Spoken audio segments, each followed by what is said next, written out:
और indoor unit, दो भागों में बटा हुआ रहता है। तो इंडोर यूनिट में यहाँ से लेकर ये सब पार्ट्स लगे हुए रहते हैं आउटडोर यूनिट्स में, और ये इंडोर यूनिट जो कमरे के अंदर होता है वहां पर सब लगा हुआ रहता है। ठीक है, आउटडोर यूनिट में कंप्रेसर और fins and tube type condenser और उसका फैन, जो कंडेंसर के ऊपर एयर को सर्कुलेट कराना होता है उसका फैन, कंडेंसिंग फैन कहते हैं। ये है रिवर्सिंग वाल्व। ठीक है, ये सभी स्प्लिट एयर कंडीशनिंग में नहीं लगा हुआ रहता है। ठीक है, किसी किसी में लगा होता है, किसी में नहीं लगा होता है। तो जहां पर नहीं लगा है तो वहां छोड़ देंगे, कनेक्शन से करेंगे ही नहीं। ठीक है, इसका काम क्या है, जैसे हमने आप लोग को बताया था कि एयर कंडीशनिंग जो है ये कूलिंग यूनिट होता है, एक हीटिंग एंड कूलिंग यूनिट होता है और एक हीट पंप यूनिट होता है। तो कूलिंग यूनिट में क्या होता है, केवल ठंडा होता है, गर्मी के दिनों में केवल ठंडा कर सकते हैं, उससे कमरे को एयर कंडीशनिंग कर सकते हैं, लेकिन जाड़े में उसका इस्तेमाल नहीं कर सकते हैं।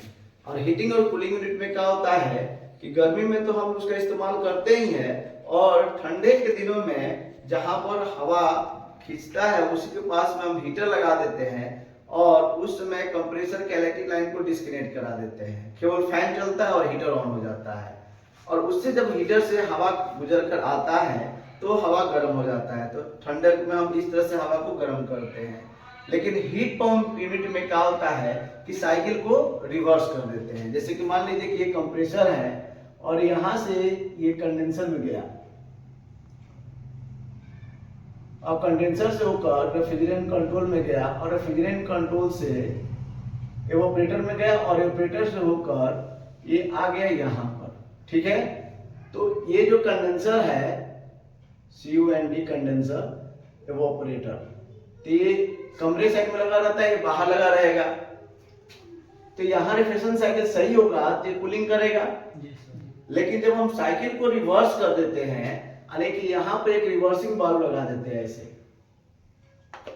ठीक है, और इसको हम क्या करते हैं, सेक्शन वाला इसमें लग जोड़ देते हैं और डिस्चार्ज वाला लेकर इसमें जोड़ देते हैं, और डिस्चार्ज का ये भी हम इसमें जोड़ देते हैं और सेक्शन वाला भी इसमें जोड़ देते हैं। तो जब साइकिल को रिवर्स करेंगे, रिवर्सिंग वाल्व, यहाँ सोलनॉइड वाल्व लगा होता है, उसके द्वारा जब रिवर्स करते हैं तो ये जो डिस्चार्ज लाइन है ये इससे कनेक्ट हो जाता है और ये सेक्शन लाइन जो है ये इससे कनेक्ट हो जाता है इसे। तो जब रेफ्रिजरेंट को कंप्रेस करेगा तो यहाँ से इसमें जाएगा और इधर से होते हुए ये एवापोरेटर में आएगा। तो high pressure high temperature gas condition में जब आएगा तो ये गर्म होगा और इससे हवा जो है कमरे में जाएगा तो कमरे का हवा भी गर्म हो जाएगा कि नहीं हो जाएगा, और फिर इधर से रेफ्रिजरेंट कंट्रोल द्वारा जाएगा तो इसमें एवापोरेशन होगा तो ये ठंडा होगा जो कमरे से बाहर रहेगा। तो साइकिल को रिवर्स करने के लिए ये हम स्विच का प्रयोग करने के लिए ये वाल्व लगा देते हैं, इसको सोलनॉइड वाल्व कहते हैं। यानी कि इसमें सप्लाई जो है न्यूट्रल हम क्या करते हैं, डायरेक्ट दे देते हैं। न्यूट्रल सप्लाई जो है यहाँ जो इलेक्ट्रॉनिक प्लेट है इससे जो है न्यूट्रल सप्लाई, देख रहे हैं ना, यहाँ न्यूट्रल सप्लाई यहाँ दिया गया है, तो यहीं से न्यूट्रल सप्लाई ये ऐसे होकर यहाँ से निकल कर न्यूट्रल सप्लाई इसमें चला जाएगा, इसमें से न्यूट्रल सप्लाई इसमें चला जाएगा और यहीं से न्यूट्रल सप्लाई इसमें चला जाएगा। हाँ, यानी कि जहाँ इन हो रहा है वहीं से डायरेक्ट यहीं से आप आउट करा कर इसको दे सकते हैं, यानी कि जहाँ इन हो रहा है वहीं से हम इसको दे देंगे। ठीक है, तो वही हम यहाँ पर क्या कि न्यूट्रल सप्लाई डायरेक्ट दे दिया गया है, ये तो समझ में आ गया। फेज सप्लाई जो है क्या होता है कि यहाँ से इसमें दिया, ये रिले है, क्या है, रिले है। अब इस रिले में जो फेज सप्लाई गया तो ये कंप्रेसर के लिए रिले बनाया गया है। इसमें कॉमन देख रहे हैं ना, COM लिखा हुआ कॉमन, और ये NO NC है, तो ये NC जो है काट दिया गया इसका, जैसे हम किट निकाल के भी दिखा देते हैं आपको। देखिए ये जो है यहाँ पर कॉमन लिखा हुआ है, देखिए कॉमन है, ठीक है, दिखाई नहीं दे रहा है कि यहाँ पर देखिए कॉमन लिखा हुआ है। तो इसका जो है थंबुल हॉरिजॉन्टल हो गया, इसका वर्टिकल हो गया, ये वर्टिकल में हो गया। तो यहां पर सप्लाई इन कराएंगे न्यूट्रल और यहां से जो है इन कराएंगे फेज, ठीक है, और यहां से आउट कराएंगे यहां से, तो यहां से आउट कराकर ये सप्लाई दे देंगे। ये देख रहे हैं ना, यहां से सीधे जा रहा है, देख रहे हैं ना, ये कंप्रेसर पे चला गया, कंप्रेसर के रनिंग पैनल पर। हीट का कनेक्शन आप लोग को हम कंपोनेंट में लगाकर करते हैं, करके दिखाते हैं कैसे होगा। पवन हमारे साथ में है। और ये है कंप्रेसर, इसके लिए ये फैन थी कंडेंसर मतलब कैपेसिटर लगाया गया है। ये कंडेंसिंग फैन है, कंडेंसिंग फैन मोटर, और ये है ब्लोअर मोटर, ठीक है, जो कमरे के अंदर लगा होता है, जो इंडोर यूनिट उसमें लगा होता है, और आउटडोर में ये और ये लगा हुआ रहता है कंप्रेसर, ठीक है। और ये जो है डिस्प्ले है और सब कंपोनेंट है, ये किट है, इसको हम कैसे कनेक्शन करते हैं आपको हम यहाँ पर प्रैक्टिकली दिखाते हैं तो समझ में आ जाएगा। ये रिले है, तो यहाँ पर फिर सप्लाई इन कराएंगे। देखिए यहाँ क्या हुआ है, यहाँ कॉमन पर यहाँ कॉमन लिखा हुआ रहता है, और ये ANC है, तो यहाँ से जो सप्लाई आ रहा है, ये जो 2 तार कंप्रेसर का, तो ये कंप्रेसर का एक तार हम क्या करते हैं कि ये वाला इसके आउटलेट से लगाकर, आउटलेट हो गया, यहाँ पर कनेक्शन कर देते हैं इसको। और ध्यान रखकर, क्योंकि इस पर टेप चिपका देना चाहिए कि कहीं से इलेक्ट्रिक शॉक न लगे।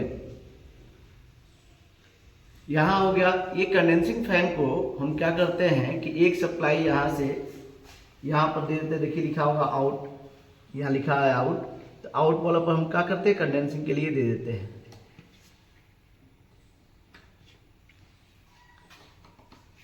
और एक सप्लाई जो है न्यूट्रल सप्लाई, ये यहाँ पर इन हो रहा है, यहाँ न्यूट्रल सप्लाई हम इन करेंगे। न्यूट्रल सप्लाई हमने यहाँ दे दिया है, और यहाँ से आउट कराएंगे यहीं से, क्योंकि यहीं से सभी जगह न्यूट्रल सप्लाई चला जाएगा। ये देखिए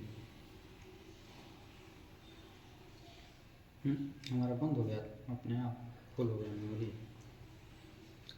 अब यहाँ से न्यूट्रल सप्लाई इसमें जाएगा, रिले में दे दें, ठीक है। यहाँ ओवरलोड में भी चला गया, कोई दिक्कत नहीं है। एक सप्लाई हम रिले में भी दे देंगे, यहाँ से इसमें दें चाहे इसमें दे, बात एक ही है, ठीक है। और यहीं से कंडेंसिंग फैन के लिए सप्लाई दे देते हैं, यानी कि neutral supply condensing fan motor में और प्लस कंप्रेसर में चला गया, और यहाँ से फिर सप्लाई एक सप्लाई चला गया फिर कंप्रेसर में। और यहाँ से जो ट्रांसफार्मर है, इसमें प्राइमरी सप्लाई जो रेड कलर का तार है ये है, और यहाँ पर हम इसको दबाकर, ये जैक सिस्टम है, इसको हम इसमें लगा देते हैं।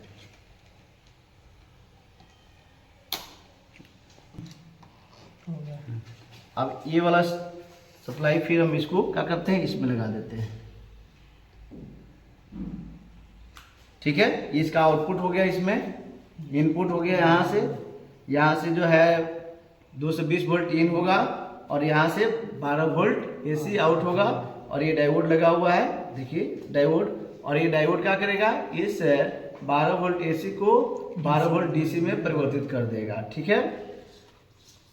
यहाँ व्हाइट कलर का जो लगा हुआ है ये, इसको भी हम इसमें लगा देते हैं, जो टेम्परेचर के कमरे के टेम्परेचर को सेंस करेगा यहाँ से, और ये जो है ऑपरेटर के टेम्परेचर को सेंस करेगा।